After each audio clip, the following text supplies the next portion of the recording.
Hi, ako nga pala si Jonas, tamad pero may pangarap sa buhay kaya tara, samahan niyo ako. Ngayong araw nga pala guys ay may event tayo. Kaya tamang food trip muna, tamang kape-kape muna dyan sa gilid. Eme! At saka, oy, saan yan? Oy, baka nangyari sa cellphone ko? Oy, video ko yan! Oy! At fast forward na natin yung mga kaime at yun na nga nandito na ako sa labas at nilapag ko na yung tela ang pagbabalutan ko ng mga styro na mga ginawa ni Tita Banay kagabi. At ang nagdrawing nga pala dyan ay si Kuya Mac. So ayun na nga mga kaime, binabalot ko na yan kasi yun na nga magko-commute tayo ngayong araw. Kasi kahapon guys is di namin binaba yung mga gamit kasi sabi ko para hindi na tayo mahirapan.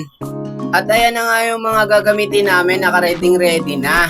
Fast forward na natin yan guys kasi ang hirap talaga mag-video pag may mga bit-bit ka. At yun na nga nandito na ako sa jeep. Kasama ko nga pala dyan si Tita Donna, siya nga pala may bit-bit ng cake. At ayun na nga mga ka-eme, nandito na kami sa bababaan namin at dito namin sila hantayin. At yun na nga mga ka-eme, nandito na kami sa Gitli at sabi ni Tita kasi is umupo muna tayo doon habang hinahantay natin sila. At ang sabi nga pala niya dyan is magkape muna daw kami. Sabi ko baka kasi bigla silang dumating kaya wag na muna tayo magkape.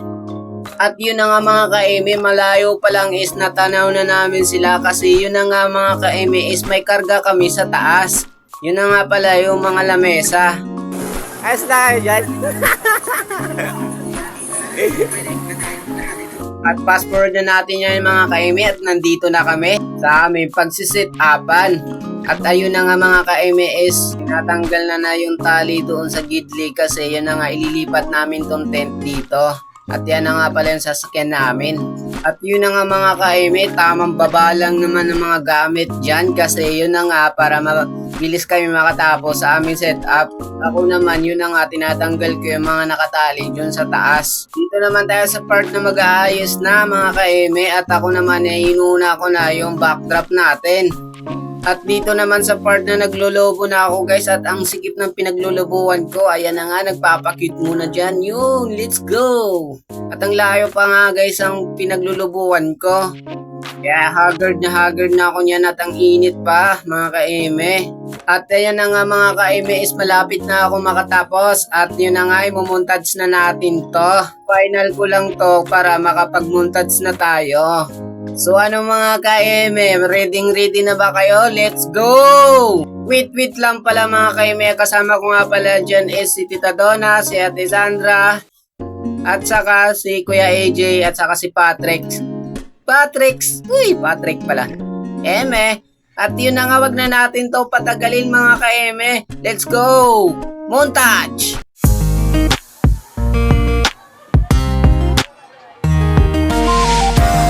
Wait, pang malakasan namang montage. Let's go!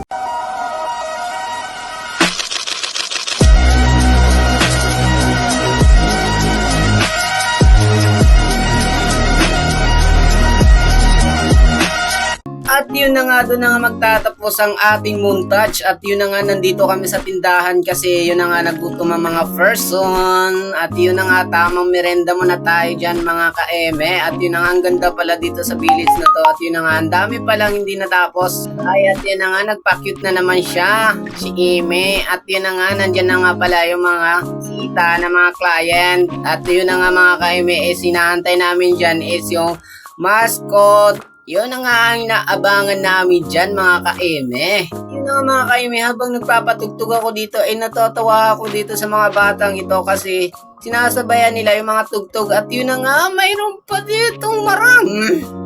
Ako naman talaga eme. Yun na nga taon-taon sila at happy sila doon sa gidli. Sana all talaga bata na. Yan na nga eme. At andyan na pala yung mga mascot, mga ka-eme, Coco Melon pala yan mga ka-eme. Uy, let's go! At ang team natin, Car! Uy! Yun na mga ka-eme, tuwan-tuwa dyan yung mga bata. Pati mga matatanda, mga ka-eme, is tuwan-tuwa na rin dyan.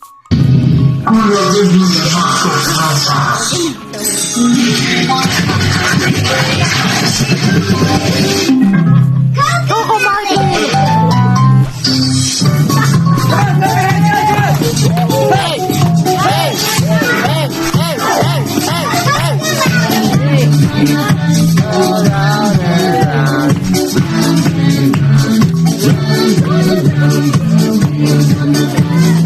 At dito na nga magtatapos ang ating bidyong walang katuturan. Yun na nga mga ka-MS, suggest naman kayo sa panibago natin content para hindi na kayo nauumay ito sa mga video ko. At may nagpapa-shoutout nga pala, shoutout nga pala kay Khalid Kalmada. Follow nyo nga po pala ako mga ka-MS.